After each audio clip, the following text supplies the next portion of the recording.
This is the Hunt Quietly podcast. I'm Matt Ranella.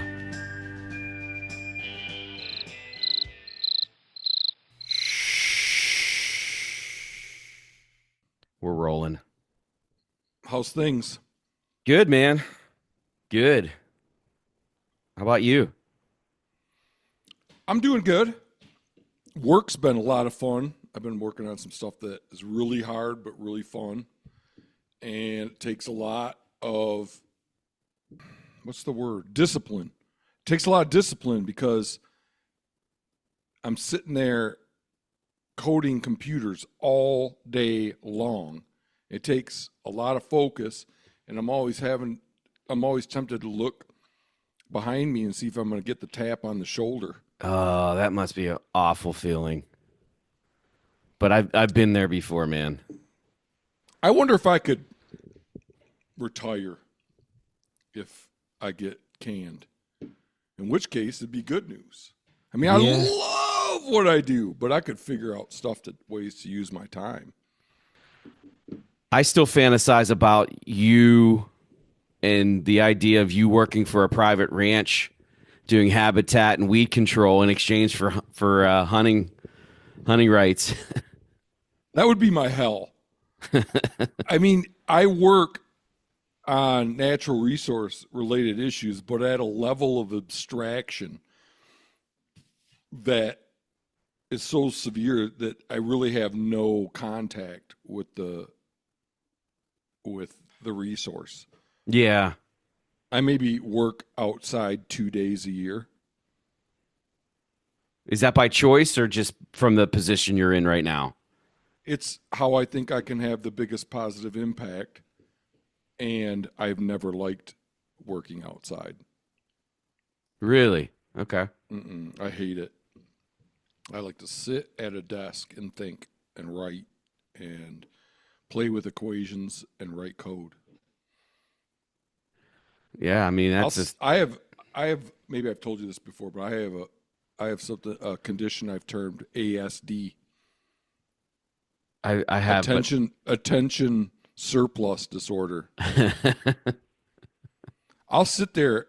I won't even get up to take a leak for 4 hours, and I won't even realize where the time went, and I'm just totally happy the whole time.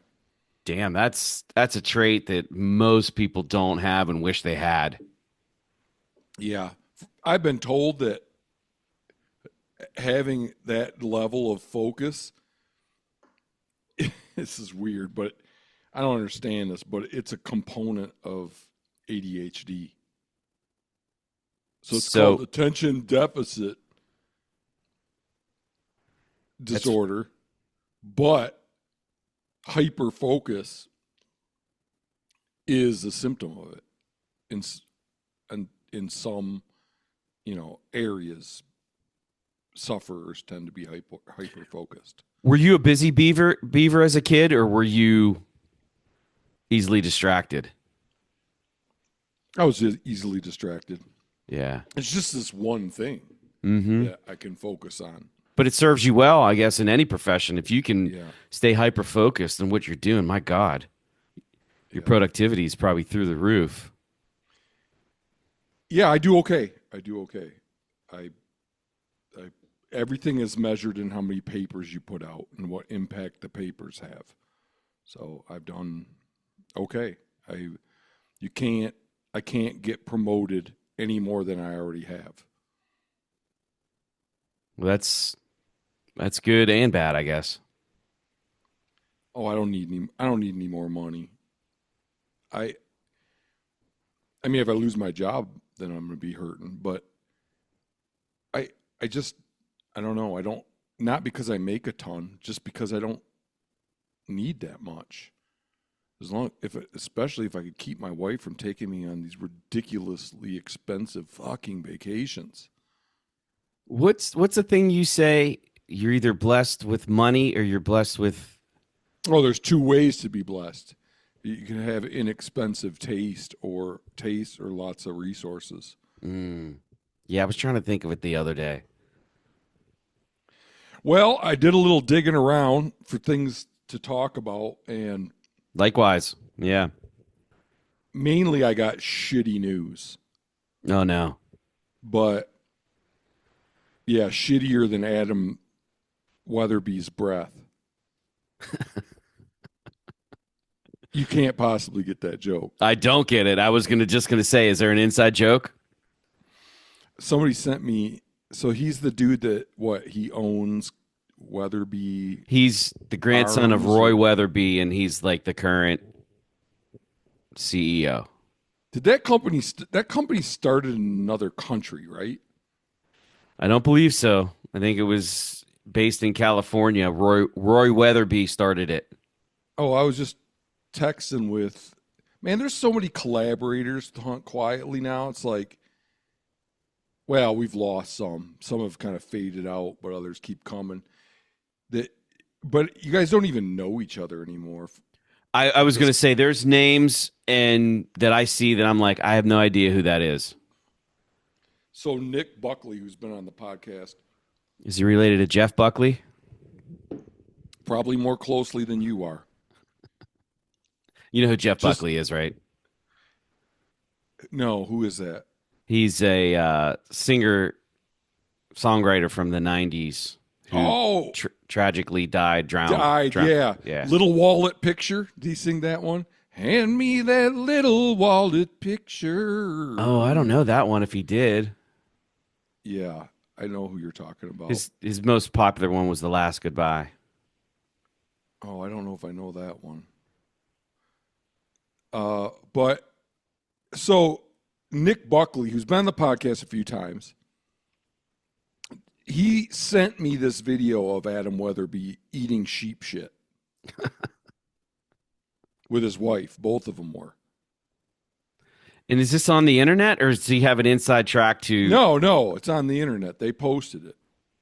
Of course they did. It's like nobody's going to do something that ridiculous if they're not being filmed. Wouldn't there be concerns over like? I hope so.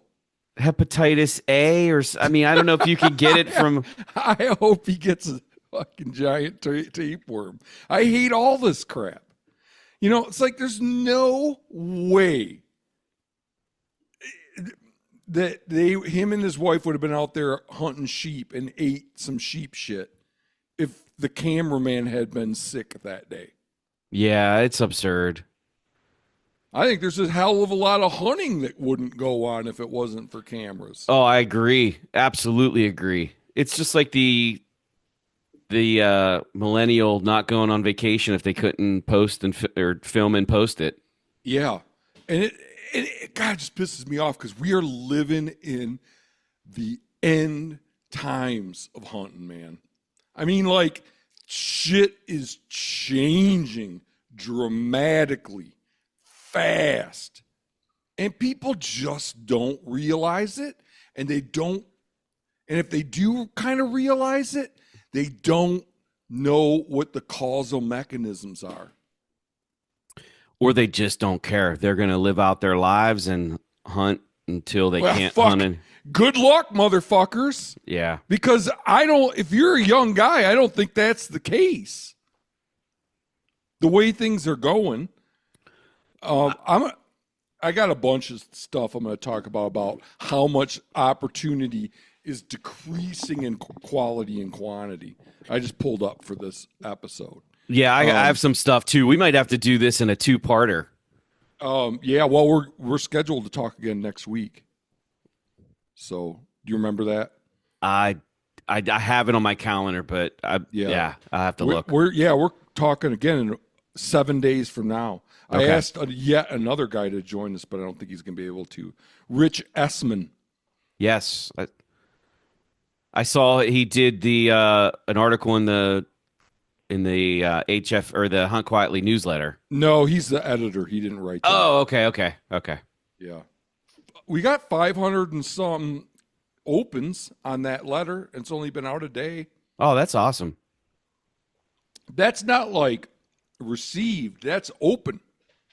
500 and some people opened our newsletter. Yeah, that's awesome. Did you have a gander? I did. I did. I was going to bed last night and just looked at my phone before bed and I saw it. Yeah. I Um, really liked seeing well, first and foremost, the National Wild Turkey Federation podcast was one of my favorites. I'm really resentful that I was not on that podcast episode. oh well, if you want to be involved in the next one, we'll probably. I want to start another nonprofit investigation. So if you want to work on that, Well, you know my idea about that. absolutely. I want to look into the the mysterious acreage that is open for access that all these nonprofits tout that is like you have to it's like finding a needle in a haystack to find out where these magical acres are. So Oh that yeah. You were talking about doing a little bit of that with Pheasants Forever. yeah. But These outfits just flat ass make stuff up. yeah, that's on one of my lists for today. But going back to the that episode was awesome, and the level of detail you guys put into it, to see it in writing in that article in that newsletter, top notch. It's a So better format for it because it's just hard to state all that yeah, data cleanly. yep. And then you You know? see it. If you listen to it and then you see it, you're like, oh man, this is great. It really brings it home. Well, thank you. So anyway, back to Weatherby and Nick Buckley. So Nick is the one that sent me this video of Adam Weatherby and his wife out eating shit. Um, we think it's a sheep and we're hunting sheep, but it might be a goat. And there's only one way to tell, and then they eat the shit. Um, so, and then here's why, man, we got a lot of hanging chads right now. This is why I thought that Weatherby started out in a foreign country. Nick texted me this after sending me the shit eating video. So Weatherby's headquarters used to be in my hometown. He lives in California. Then they moved to Paso Nobles for a while. Excuse me, ladies and gentlemen, I don't have my reading glasses. So if I stumble, it's not because I can't read. Although my like reading out loud skills have never been great, even when I can see crystal clear. Before they moved to Wyoming, I was kind of joking with the gun guy comment. I don't know why he was a Bible teacher, and I don't know when he got back involved with the company, but I don't remember him being involved when we were younger. So Adam Weatherby used to be his Sunday school teacher. Really? My dad plastered both of Ed Weatherby's houses plastered and did some work on Adam's house when he lived here in Anescadero. I always liked Ed and Adam, but Adam pisses me off now with his social media bullshit. I also won't touch their rifles because I think they are ass cheeks. Their price point comes from the name, not accuracy. The old German Weatherbys are legit, and the old Mauser Weatherbys that Roy was building are legit, though. Huh. I don't know. I don't know anything about guns. I just use them to slow down games so I can cook and eat it. I didn't know Weatherby had a Mauser action. A Mauser action is like the what you would think of as like a Winchester action. Oh, okay. Winchester, then Kimber, but Weatherby has like oh,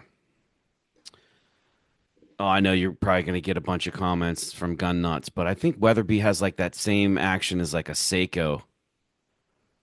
Mm. And yes, I know it's pronounced Sako, but I choose to say Seiko. I always heard it pronounced Seiko. It's Sako though. Oh. But I don't say Mako shark. I say Mako shark. Mm. Hmm. Trying to think of other words that are like that. Something. A AK. AK. Yeah, but you say make. Yeah. Yeah. But if you hear anybody say it from the company, it's Sacco. Hmm. At any rate, I I didn't know that they were in Germany at all, but I guess they're in Wyoming now for sure. yeah. I don't give a shit about stuff like that. I have 4 guns. I think I own 4 guns. I would have to scratch my head to tell you what the manufacturers are on any of them. I just don't remember that stuff. I know, like this one. If I what is the numbers on the side? Okay, that's the size bullet I got to get, and I See, know it's big enough to shoot a deer or an elk with. Oh, this is the one that I use for shooting bunnies. I remember because the barrel's like the diameter's less. You know. Oh, this is the one with all the BBs come out. I use this one when I'm shooting at stuff in the sky. well, you're a bow guy. I mean, you're an archer.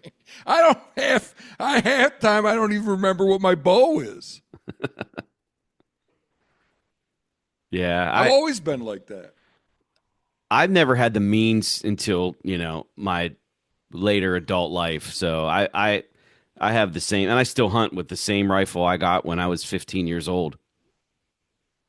Oh, do you really? That's cool. So yeah, I don't know. We get what you want to talk about first, or if we'll get through all this. When I said I had a lot of shit news, we can talk about what you got first. But I do have one piece of good news. Yeah, I have some And good that news too, but let's hear your good news to start off with. Oh, HFA is kicking ass, man. Our president is what hunting. He's what the role model hunting needs. John Kuntz. Yes, That guy does more good. He does more good than Cam Haines does bad, if you can imagine. If you can that's a even lot. if you can even wrap your head around it. Yeah, he's raised a pile of money, given away a ton of gifts at our block management appreciation dinners, and he's organizing a kick butt pint night for here in Miles City in May to raise yet more money. He just has ceaseless energy That's awesome, man. for Hunters for Access. Our program that's devoted in our state, I mean, in other states, same, but for different access programs to support our block management program, a program that used to have over 7 million acres, is now down to 6 point something. It's a program that compensates landowners for the inconvenience of allowing public hunting. Yeah, and acres are in decline. So, as you know, Jim, we give appreciation gifts to landowners that are enrolled in the program, some really nice stuff, and we also do work projects. So, yeah, John's been kicking butt, and every year we go to these block management appreciation dinners that are put on by our fish and game management agency, Fish, Wildlife, and Parks. And every year these people know us more and more and more. This year we had a guy get up and give a speech at one of the dinners. That's awesome, man. A That is so landowner. yeah. Because we had gone out and helped him build some corrals. And he got up in front of 150 other landowners and talked about how much he appreciated it. That's awesome.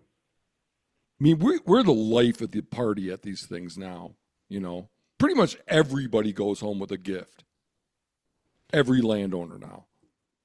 And I bet you they go home talking about HFA too, because no one else Oh, is yeah, doing they it. do. Yeah, they do. They totally do. And they talk to their neighbors that aren't in block management about it. So the hope is that over time that could help turn the tide a little bit. Turn the negative tide that's like negative because of hunting and media and over promotion in R3, It's I don't know. It's the one freaking good thing that's going on. Well, that's awesome. Um, I mentioned to you that I was looking into some of the salaries of the nonprofits, Yeah. and my God, are they jaw dropping? And I what? I'm just bracing myself. And I know, like I'm already Um, prepared. Like when you start harping on people for their how much money they make, that makes you look jealous. No, I'm not jealous. it doesn't work to say you're not jealous. I have people tell me I'm jealous all the time.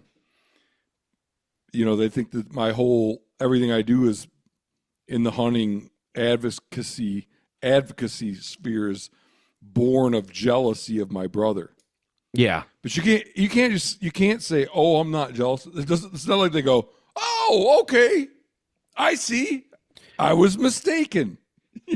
Well, What I've been doing lately is going like, I try not to delve into the comments on Instagram, but I've been a few of the jealousy ones I've been uh kind of playing with a little bit, like like like going like, um how is it that you've concluded that I covet what hunting celebrities have?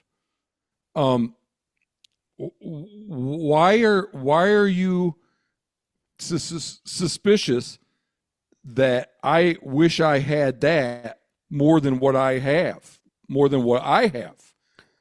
And I say I'm I'm tempted to believe that you covet what hunting celebrities have, and you're projecting that onto me. yes. And that's a great comeback. Yeah, And you I wouldn't guess, say. I mean, if there's one segment of society I am decidedly not jealous of, here I am defending myself against jealousy, which is the very thing I told you doesn't work. But it's people that have to hunt with a camera. yeah, but Because like when you hunting is talk what I about, love to do, and that's my favorite thing. And if you told me that from now on I would be doing it with a camera, I'd be like, "Fuck, no!" but I guess when you start talking about people's salary, it's like, oh, well, he's jealous, and no, I'm not jealous. I'm very, very happy with my career choices, with the money I make. I'm loving life, so there's no It's not like we're jealousy. talking about Elon Musk. Yeah. I mean, Well, no matter what you say about these people's salaries, it's just like nothing compared to a Steve to a Steve Jobs. Steve Jobs is dead, but uh, Jeff Bezos or well, um, yeah, Larry that's crazy. Page or whatever, or George Soros. I mean, these are going to be eye-popping salaries, I suspect. Otherwise, you wouldn't have prepared them for the podcast. But it's like they're not jealousy invoking. If they seem excessive, it's because that money should be going to the mission. Exactly, and that's my point. So, just getting into it, when I see somebody that makes $622,000 working for a nonprofit in the realm of conservation, that's crossed the line, and I'm able to criticize it. So, if you think I'm jealous, fuck you and go fuck yourself. What organization is that? That is the chief executive officer for Ducks Unlimited. $622,000 salary. Unreal. Yes. What the hell could he possibly be doing to make that kind of money? I could do that job that would be like a part-time job for me. Yes. their brand officer, okay? Their brand officer makes nearly $300,000 a year. What's a brand officer? I could only think of it as like somebody who's guarding their brand or marketing, I'm right? looking it up. You think it's like the promotional dude, the one that like advertises and tries to build membership? I would think that that's the case. Yeah, I would think that that would be the position they're in. I'm looking it up. Doesn't pop right up. Oh, it's because I spelled it wrong, probably. Put your glasses on. Yeah, they're in the other room. I should go get them, but I'm not gonna. What does a brand off? Defining, developing, and maintaining the brand identity and image. 300K, Holmes. That is freaking insane. Yes, insane. And people are pissed off about the civil service in this country. That is insane. It just seems if you're working in a conservation organization, you should be dedicated to conservation and take a reasonable anything over $150,000. there's not one under $150,000. It's a highway robbery. That is such fucking bullshit, man. Rocky Mountain Elk Foundation, their president and CEO makes $558,000 a year. Now we're talking about an organization. Both these organizations, I'm not convinced that they're doing any good. Like they might be making that kind of money to make hunting worse. Both those organizations are trying to crowd everybody out, make it impossible for them to draw a tag and freak the shit out of ducks and elk through their R3 hunter recruitment efforts. How much, I would love to know, what we're doing right now? We're trying to figure out how much RMEF spends on hunting entertainment. Yeah, if you could do that, that would be awesome. We're working on it. I got two guys, Robert Love and I can't remember the other guy's name right now. Too many names. But they're Thomas Doyle, and they're sifting through hundreds of videos, and of their videos from that they make so many videos. But we're not going to like disparage them from a video like how to make your fence wildlife friendly. That kind of video. Yeah. That's cool. That's great. That's education. That's right. Conservation.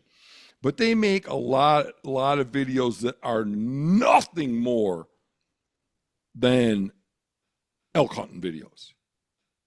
That is all they are. As if that's how they drive membership. As if there's not enough elk hunting footage on the computer. Right. I wouldn't give RMEF a fucking dead cat. Like, I mean, if I give them $1, how much of it's going towards their salaries? A lot. And, I mean, the next 2 or 3 positions down from the CEO in that company also make well in excess of $200,000, right? So yeah, the next position down is 248. The next position down is 235. The managing director is 188, and then their attorney is 171. And then we're soon going to know how much they spend on just making hunting videos. And it's like, I don't have a problem with people making that salary. I don't. But when I think as a conservationist, as a person who works as an environmental scientist, when I think of a person working in that field, taking a salary from a nonprofit organization, that's fucking crazy. Nobody, It's just insane. nobody working for a nonprofit should make that much money. I know I know easily 10 people in this town that have bachelor's and master's degrees that are doing way more complicated, harder work than what it would take to work at a nonprofit like that and making a quarter or a sixth of that. Mm-hmm. And They're all in the civil service. Just to put this in context, I looked up the average salary of a president and CEO in the United States. And I got some of there was a large range of averages depending on the source. Well, yeah, you should almost look at the median instead of the average because and that's what I took. Indeed. Okay. Indeed had like somewhere in the middle, which was $187,000. Okay. So I averaged all the nonprofits, and the average came out to 436,000. Oh!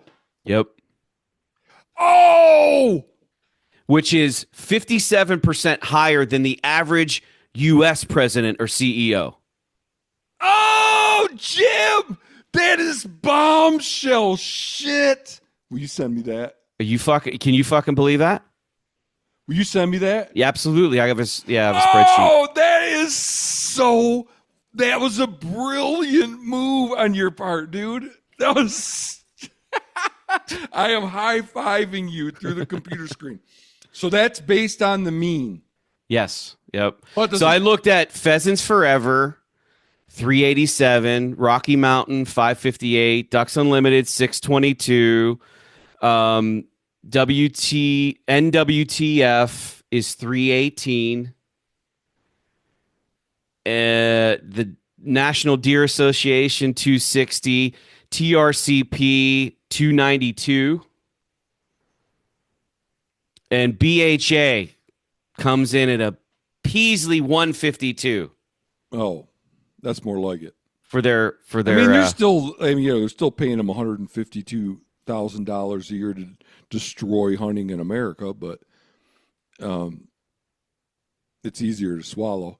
So, and then what was the mean for presidents and CEOs writ large? 436. Oh, would it be easy? Would it be easy to get the median, or is it not? You can't. Right. You just got all the okay. Go. How did you do this? How did you get it for everybody? So, like I was saying earlier, there was a range, and it varied from 126,000 to 350 some thousand or 400,000. And so I was looking at the sources, and Indeed, are you familiar with Indeed? Yeah. It's a hiring website. Yes. Indeed had a salary that came in the middle of the range. So I arbitrarily picked Indeed. It wasn't the highest, it wasn't the lowest. But Indeed gave me the average for the CEO, president and CEO in the United States. So you just went in and you said, I want to search all jobs that are for presidents and CEOs. I typed in average salary for presidents and CEOs in the United States. Oh, that was my search. And then, like I said, it varied, and some of the sources based on what? Oh, different sources. Sources. Yes. So I arbitrarily picked Indeed. I was familiar with Indeed. And they had one that kind of fell in the middle. So there were one resource was like 120,000. One resource was like 398,000. Okay. So Indeed fell in the middle, and I Yeah, just picked it. we should do it based on the median instead. Here's why.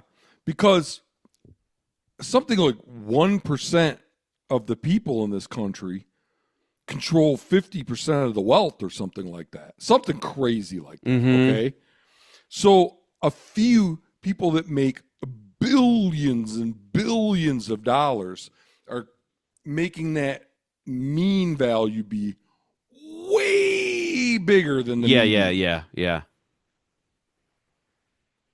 I still think though, like a How long would it resource. take you to repeat it based on the median? Would it take you more than 10 minutes? Um, Probably. Oh, fuck.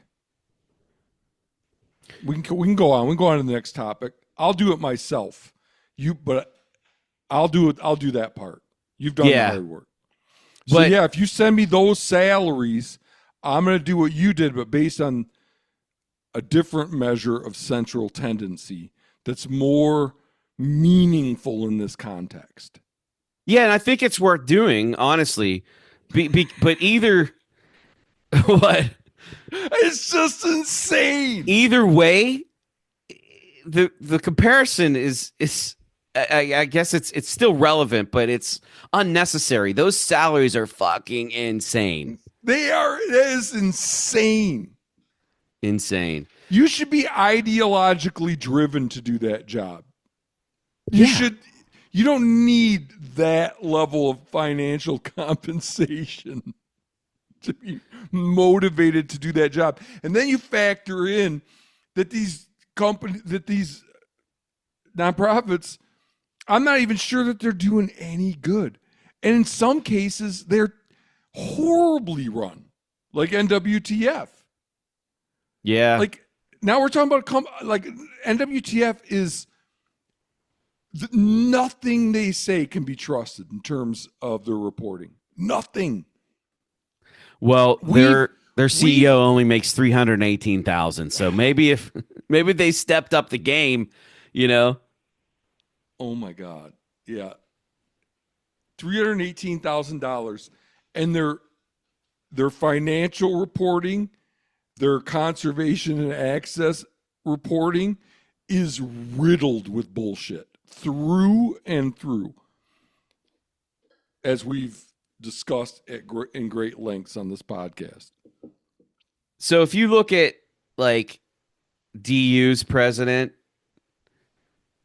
if you go by this average taken from Indeed, which is Mm-hmm. 187,000, their CEO makes 69.87% more than the average CEO in the United States. Okay, so you guys do that all Yeah, again yeah, because yeah. So if you take Ducks Unlimited,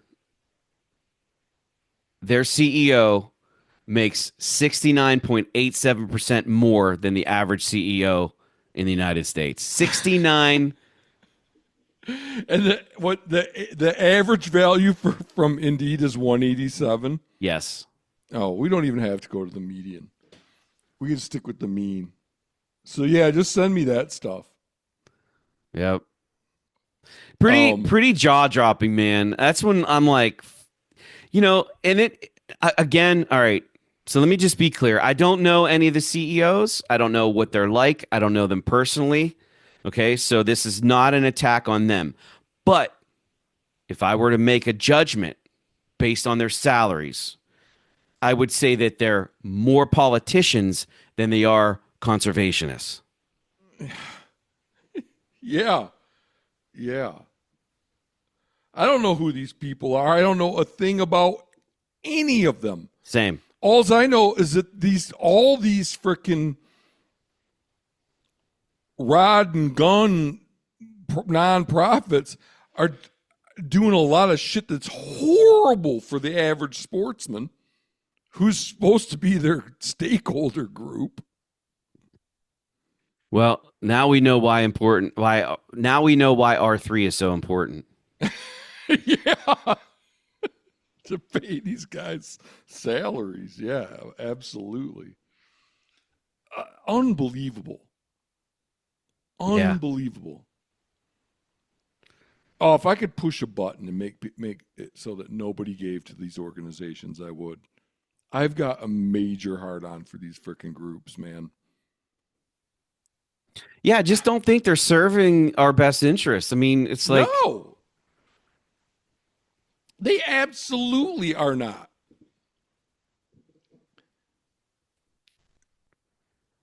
Yeah, I've just talked about it too much, but they're making it harder to draw tags. They're making it harder to have quality experience.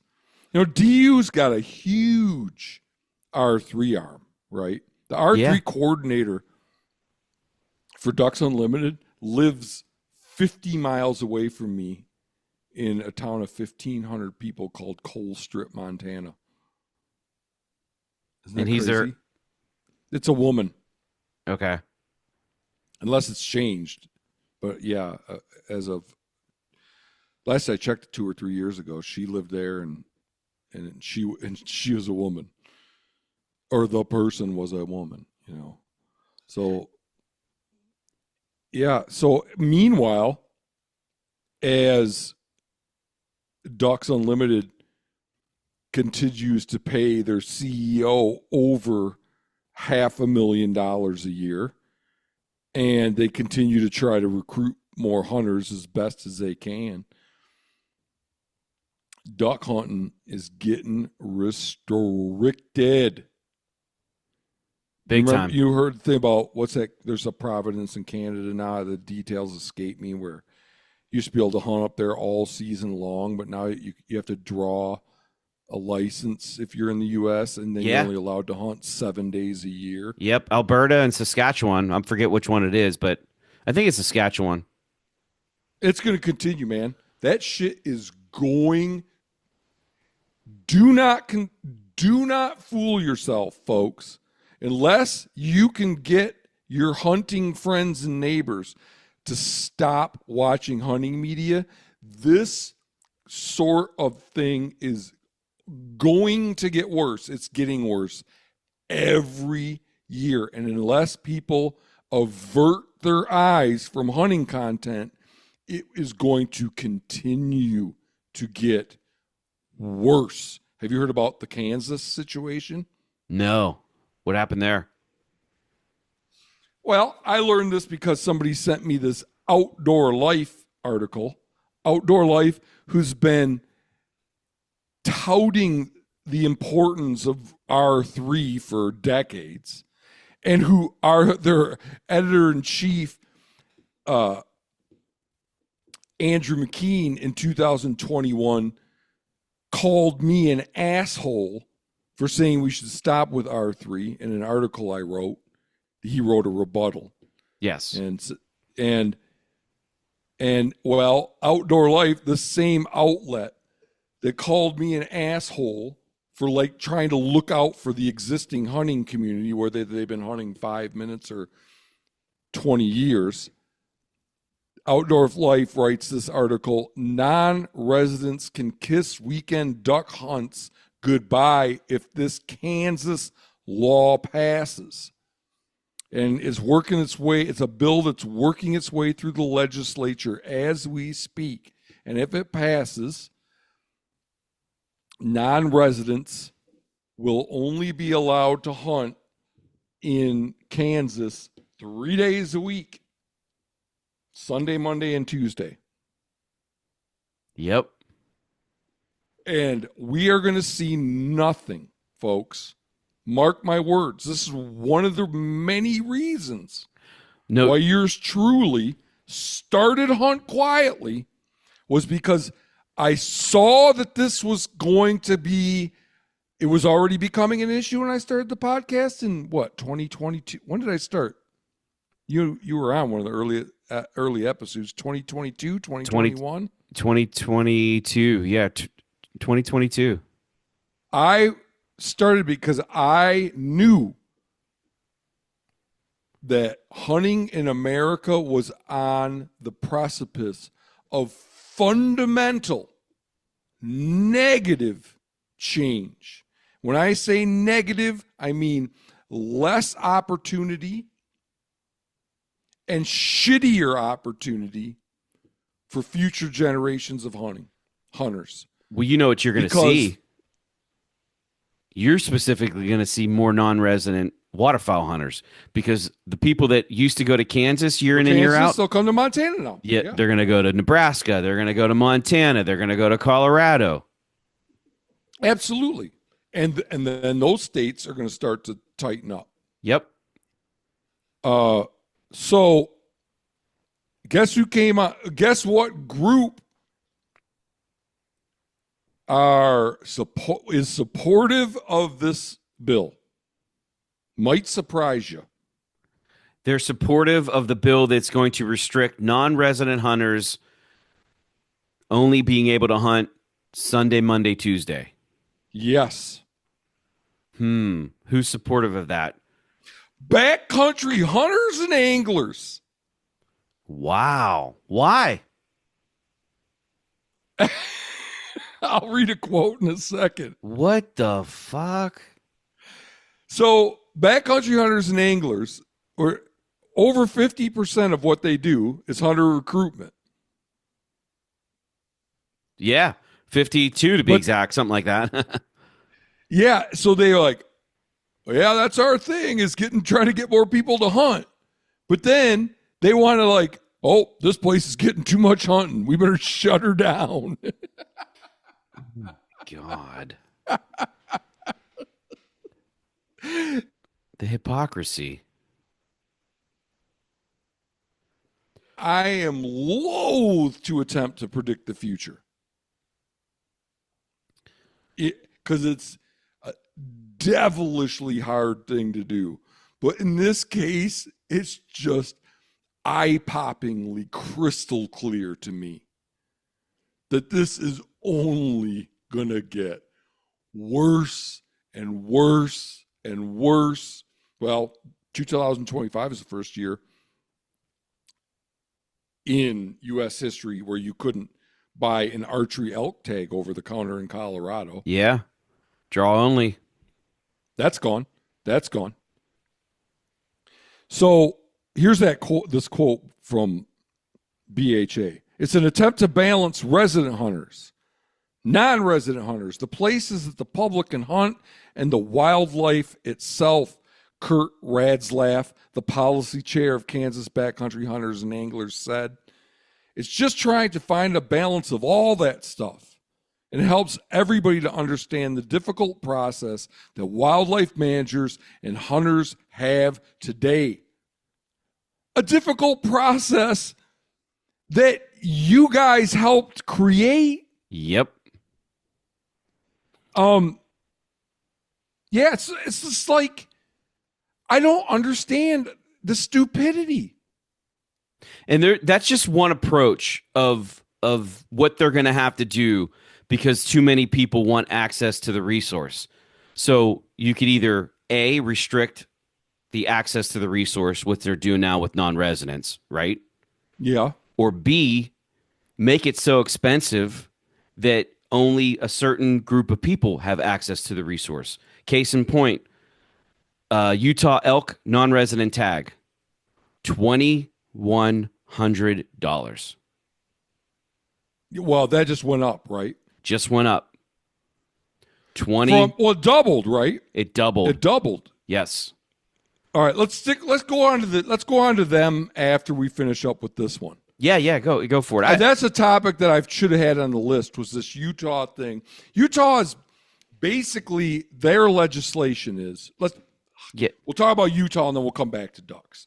Utah is talking about, there's legislation being considered that would basically double the cost of all their big game tags, right? Yeah. Specifically elk is what I guess made the headlines more than anything else because it's so fucking expensive.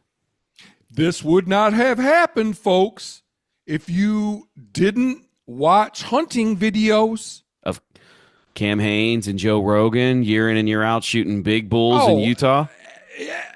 and on and on and on. If I typed in elk hunting Utah right now, sure, I'd see them, but I would see John Dudley. I would see freaking born and raised outdoors, hushing, blah, blah, blah, blah, blah, blah, blah, blah, blah. Absolutely. You know who's been lamenting this? I posted 2 videos on this. The hunting fool and go hunt. Yeah. Yep. It's like you guys have been advertising these tags for years. And now you're surprised and upset that the price goes up? Yeah. Like, how is it that these businessmen do not understand? Now, I'm not a businessman and I understand it. They don't understand that advertising drives demand and demand drives price. Absolutely. And the only way you could do that is when you have a finite resources, whether it's ducks or elk, you have to drive up the price or restrict the access. Yeah, well, you'll hear these dumbasses, like, just, I shouldn't call them dumbasses, but people that I don't believe what they themselves are saying. Who, like Randy Newberg. He's not dumb. He's just like talking out both sides of his mouth. Oh, we just need to build a bigger tent. It's like, Yeah. It's it's good luck. such horseshit. We're going to make a smaller tent. I mean, we're talking about, in the U.S., right now there's a push to sell off a bunch of public land and turn it into housing. You know? Yeah. The tent's going to get smaller. The easiest, least painful solution to all of this is to stop working towards increasing the demand for the resource. And you guys out west, I mean, you're under a influx of population increase. I mean, Yeah, there's that too. There's that too. This is just the beginning. Oh, it's just if we don't stop with the hunting promotion, this lifestyle is dead. This lifestyle is dead. Yeah. It won't happen next year. It'll be worse next year. 5 years from now, it'll be worse still. I'll probably eke by. I will probably be able to shoot a couple whitetail does or something, even when I'm in my 70s, you know. But by the time I'm in my 70s, I would imagine an elk tag in Montana, which I now can get every year, will probably be a once every 3 or 4 year thing. No doubt. No doubt. Based on what I'm seeing now, I would say that, yeah, it's coming to that for sure. And it doesn't have to be that way, man. It does not have to be that way. If we just turn the dial down on the hunting media, if we just return hunting to its roots, maybe a print magazine or two that you like read in the dentist's office, it wouldn't have to be this way. Yeah, and the only reason why like the East Coast has survived so long for hunting. Now there are some wild places on the East. You know, that growing up in Michigan. Yeah, a lot of those wild places don't have shit for game, but very true. But it's because of deer thrive so well that deer are everywhere. Whitetail deer. That's not the case for mule deer. Oh, when I said don't have shit for game, I meant whitetail deer. Like where I grew up, there's a lot of remote country you go to, but there ain't going to be any deer in it. Yeah.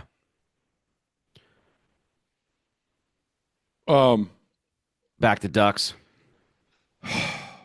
Yeah, then like you're saying, mule deer. Mule deer right where I live, they are doing a tiny bit better. I've been seeing a few more. Very nice. Which is cool. Yeah. So I don't even remember. I have no idea what I'm about to read to you, ladies and gentlemen. It's just something I copied and pasted because I thought it was insightful from an article about the duck situation in Kansas. Non-residents accounted for roughly 40% of all waterfowl hunting in Kansas during the 2020-2021 season, parenthetically compared to an average of roughly 28% in all the years prior.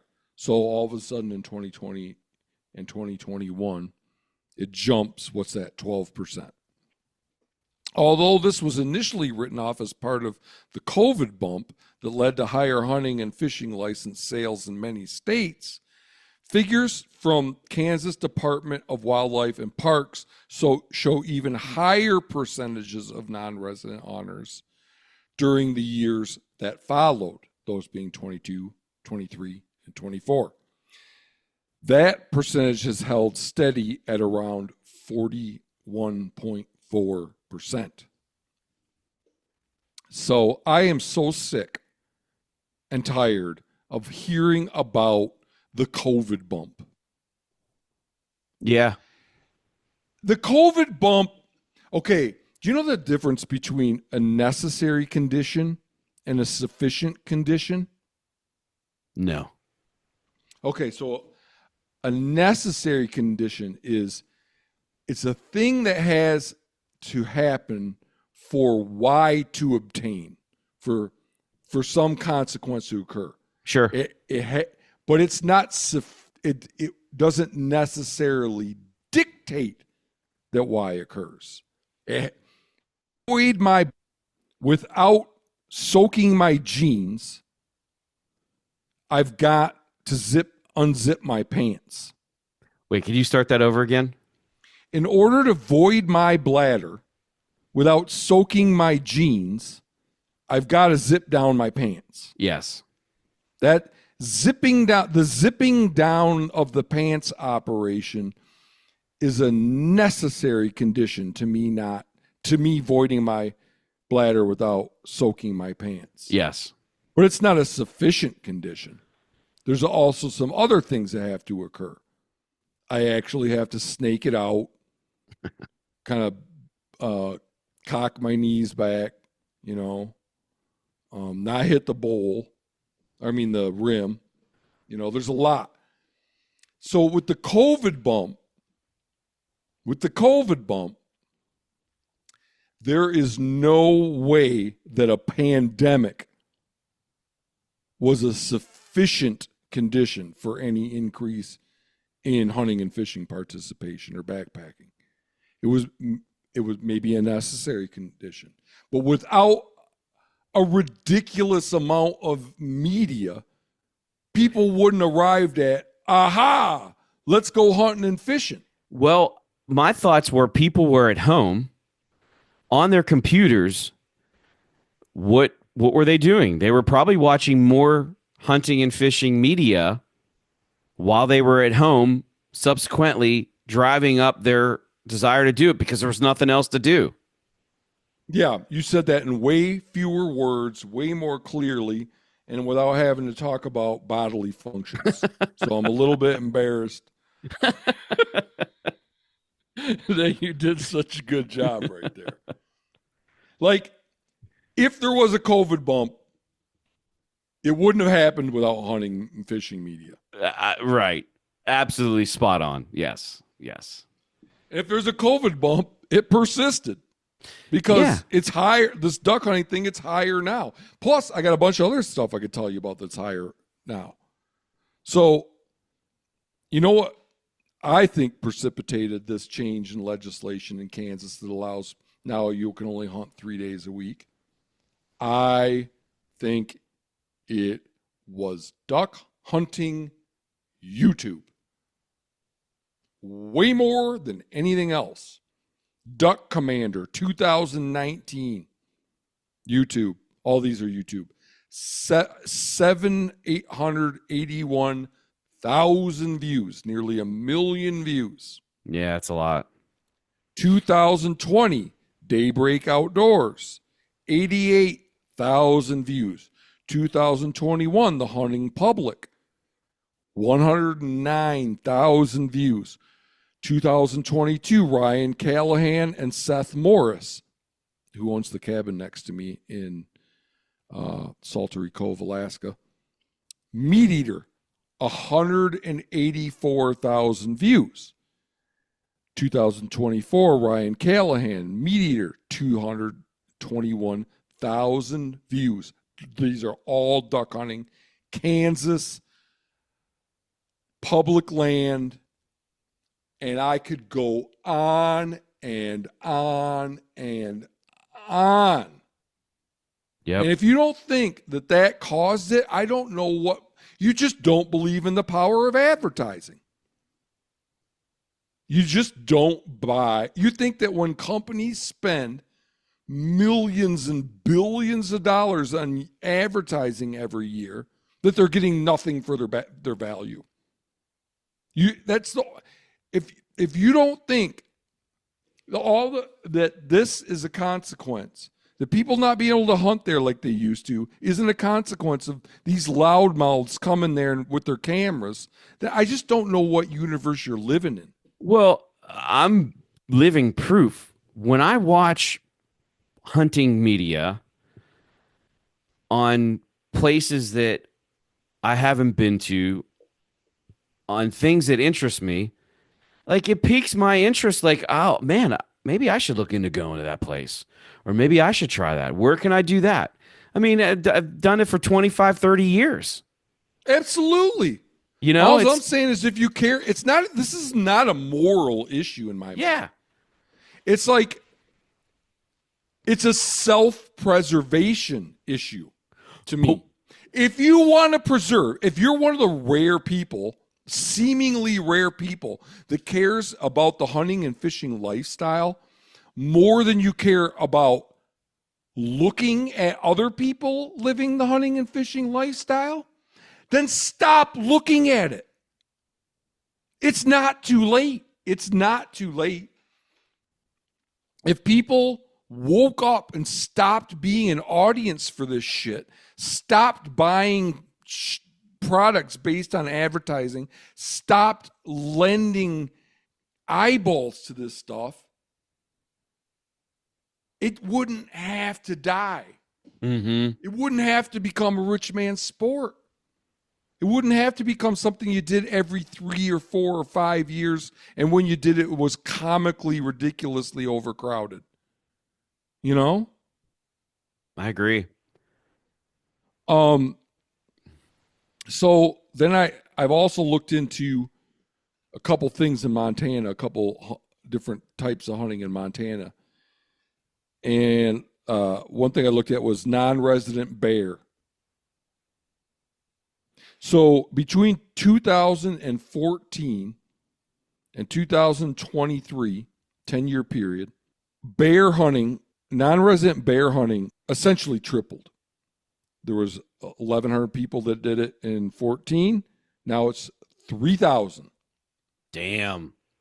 And I did a little bit last year, and we were running into people all over the place in places that you never would have seen anybody in the past. You know, and that's not going to be, it's over the counter right now. It's going to stop being that way. It will soon stop being that way, and that will be gone. No doubt. That will be gone, just like over the counter archery tags for elk in Colorado, turkey hunting in so many states. It's just going to be gone. Who do we have to blame for this? Meat Eater, 2022, bear hunting Montana, 900,000 views. Meat Eater, 2023, Clay Newcomb, Giannis Patelis, 500,000 views. 2023, Go Hunt, Brandy Miller and Chris Novell, 143,000 views. 2024, Meat Eater, Giannis Patelis, 346,000 views. 2025, this just popped. And this demonstrates that they're still doing it. They don't give a shit. They are going to ride this money train until it runs out of freaking gas. 392,000 views. Is that Clay Newcomb's, the most recent one? Yeah. and he shot a stud How do bear. you know that? Are you watching this shit? I did see that one. I did. Jim? It was Well, inadvertently. It was inadvertently. see, this is why this is a fucking fool's errand of mine. I can't even get No, you to stop watching it. no, man. It was on my feed, and you can't help but it was almost like a grizzly bear. That's how big it was, and it caught my interest, so I did watch it. Dude, you've got to stop watching hunting media. For your kids. I know. I What if know. one of your kids ends up with the hunting bug? I know. Well, I don't have it on. I don't have it on my cable program anymore. So Well, thank God. your face. Turkey, Montana, 2014. 943 people visited Montana from out of state to hunt turkey. 2023, 10 years later, 3,700.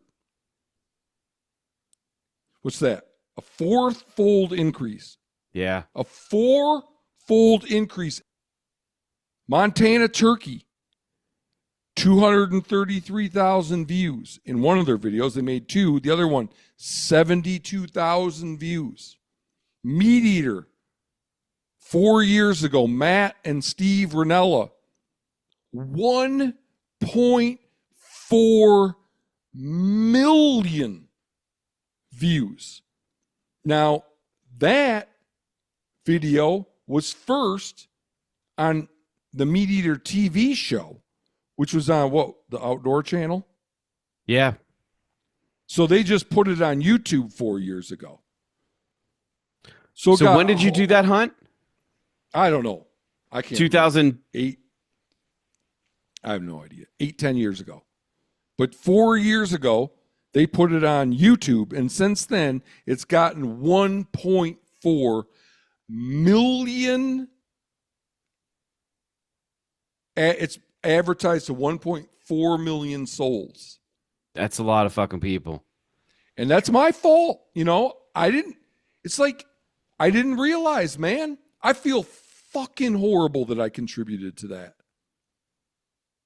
People that have been coming out here to hunt turkeys from other states or that live here and hunt turkeys and been doing it a hell of a lot longer than me, even though I've been doing it for 24, 25 years. But they've just been quietly doing it. I degraded their experience. And it's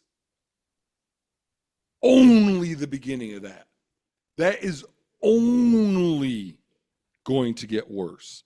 And it will lead to restrictions. As a matter of fact, right now, Montana House Bill 417 is a comprehensive study. It's a legislation that if passed, and it's looking good right now, there's going to be a comprehensive study funded in which FWP looks at crowding issues from non-resident hunters.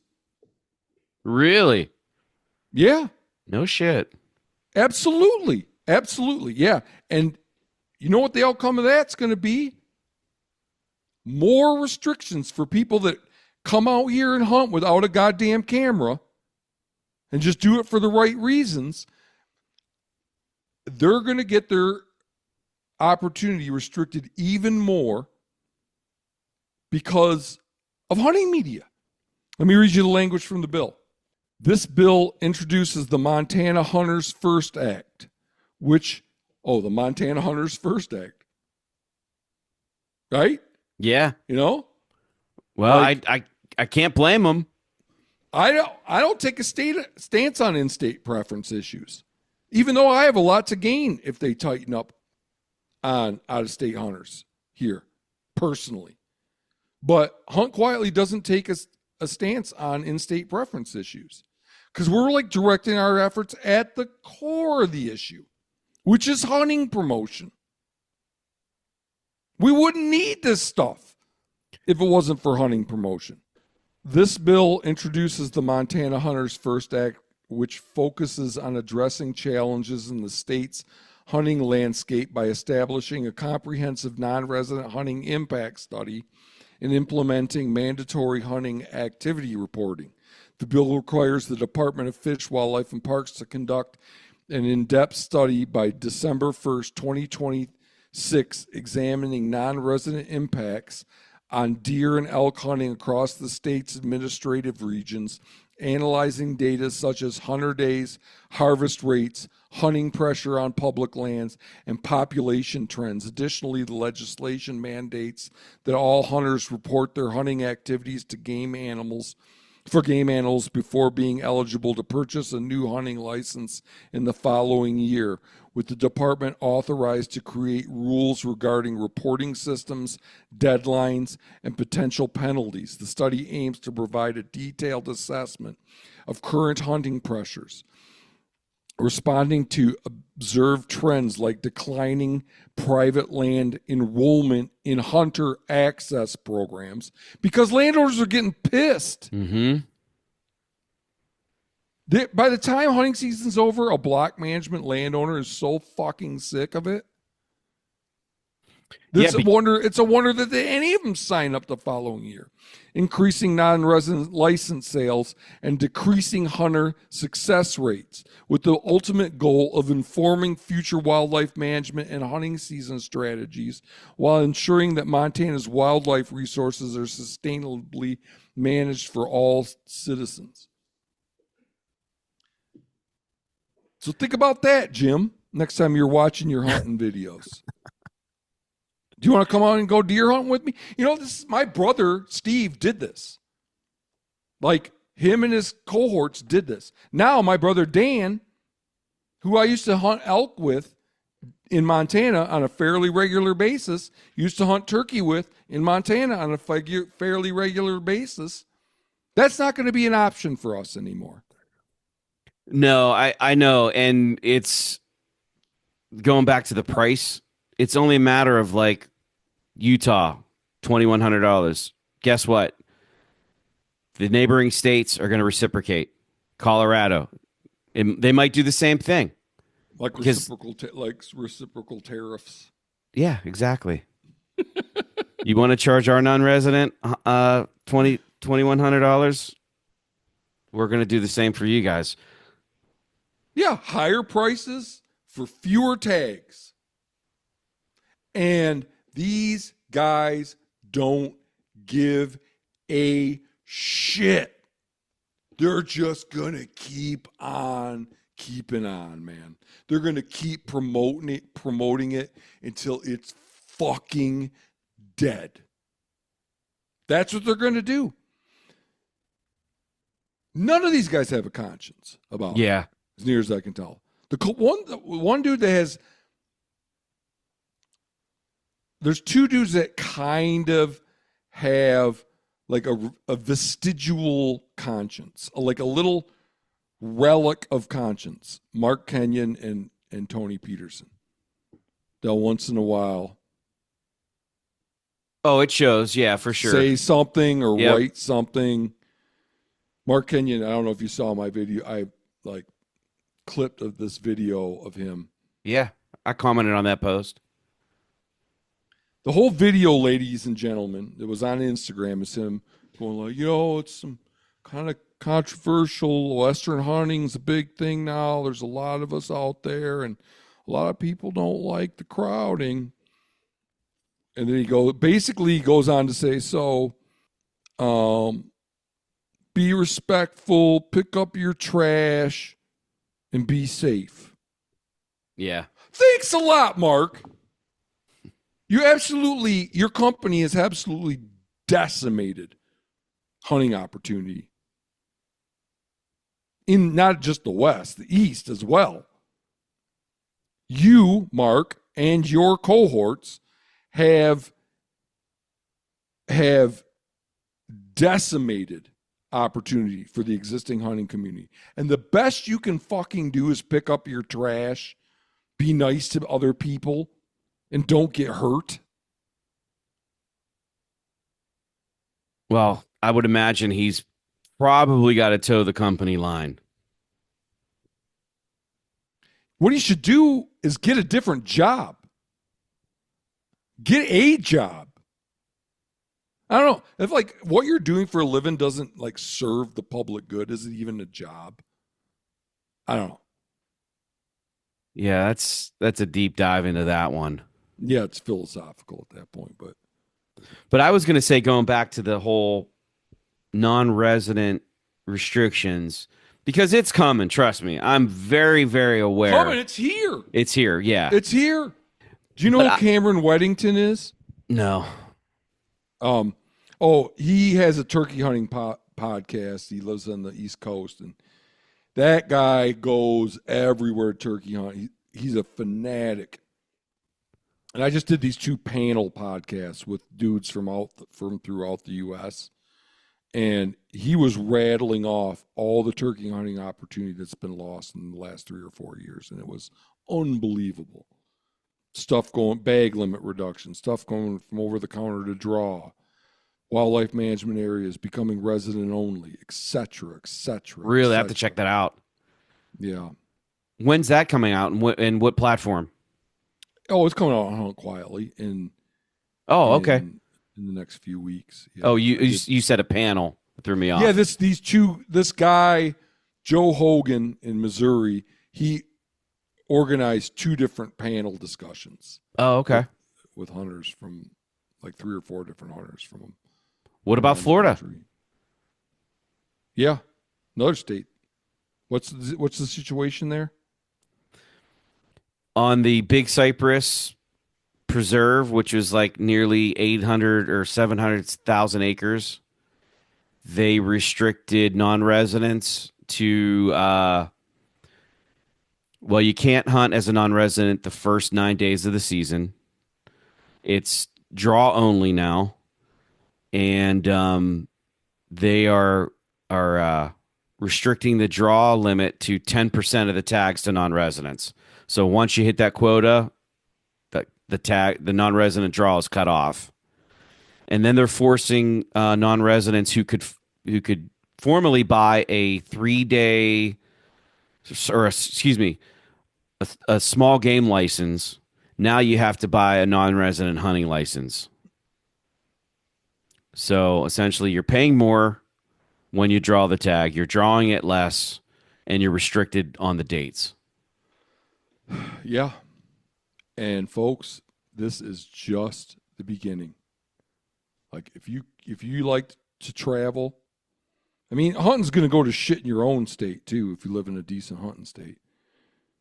But it's just the beginning, man. It's here. It's been going on. Maybe it's like the frog in slowly heating water where you don't even notice it. But man, damn, that's a good analogy. That's a good one. It's only going to get worse, and it's going to get worse fast enough, so fast that before you know it, you're going to be like, oh, fuck. I can't go anywhere this year. I can't hunt anything this year. Yeah.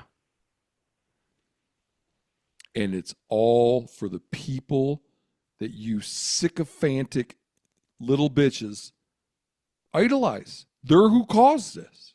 They're the ones that are causing this. So stop watching this stuff, man. I think some of the popularity is going to wane because when you start restricting people's ability to do the thing that they're newly interested in, you can't sustain that. You can't sustain it. I hope not. I certainly hope not. Yeah. If I was in my 30s right now, I'd be pretty seriously thinking about selling the bow and buying a metal detector.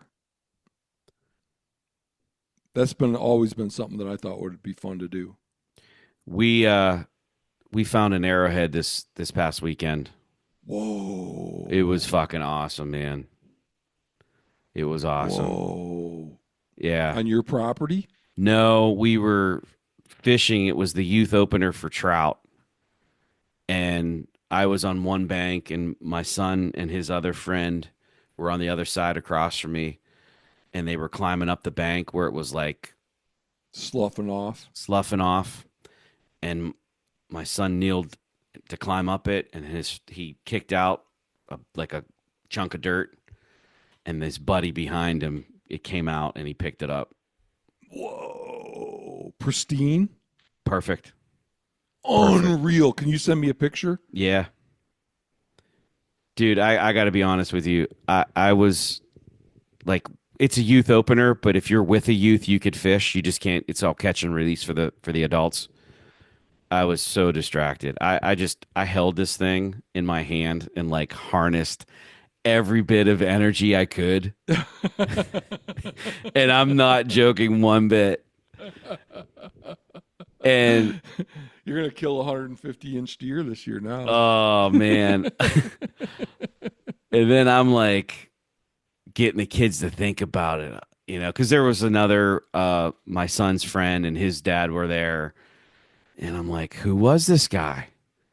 What was he doing? Yeah. What was he hunting? Yeah. What was his name? Probably some dude that you would have really liked if you would have known him. Exactly. And you could just see their brains starting to go Just like, spinning. yeah, like, oh, wow, who was he? Yeah. That's a cool impulse, Jim. That's what, I don't think I would have been that way unless you encouraged me like you did your kids. If you would have asked me those questions, you would have got me in that headspace. I was thinking about it the whole day. I couldn't stop thinking about it. I kept looking at it and just holding it. I'm serious. Yeah. Like it was that kind of experience. Oh, send me a picture, please. That is so cool. Yeah. That's so cool. Anything else you want to talk about, or should we try to find some more insightful facts and figures that bear on the future of hunting in the U.S. and pick it up again next Wednesday? Yeah, it's on the same vein of our experience with even going out for Youth Day for fishing. Just very, very popular, very crowded, fighting for places to go, fighting for places to enjoy yourself, fighting for just a little peace. And it's very indicative of what's going on in the outdoor space. So how many, you're on this trout stream, how many other people are you seeing? Quite a bit, we'd fish a hole and then somebody would come walking by and then we'd move and try to find, we went upstream, which was more shallow, more debris in the water, so it was harder fishing, but we ended up finding this hole with just loaded with fish and nobody there. At the end, we were on our way out. We were on our way back to the car, and we were on our way out at lunch and fished another 4 hours because we couldn't leave this hole. It was just, geez. yeah, but the whole morning was Found not that pleasant Weather-wise or because of people? because of people. Oh. Because of people. Now we Are found the these arrow. like stock trout? Yeah, yeah. Okay. So they stocked them a month ago or something? I think they stocked them a month ago. Yeah. Okay. And it's not in a rural area by any means, but it's through the woods, so you're away from houses and stuff like that. So it's a nice scenic river, and as far as East Coast goes, for stock trout, but nonetheless, it's more of it's just indicative of what all the shit we've talked about in every aspect of the outdoors. It's just getting crowded. It's getting more crowded every year, more popular every year, and somebody's got to do something about it. Yeah. So Yeah. Well, hunt quietly. Yeah, exactly. Well, if there's nothing else, I'm going to carry on. And Yeah. It was delightful catching up with you. And, Same. And we'll do this again. Same bat time, same bat channel. Yeah, a week from tonight. And, There is one last thing I wanted to say that I kind of forgot to touch on, but in closing, I just something that's been on my heart that I wanted to, encourage people to consider. It's stop watching fucking hunting videos. I knew so. I knew the hammer was going to drop. All right. That was fun. It was good seeing you. All right, you too, man. I'll talk to you soon. Okay. Bye.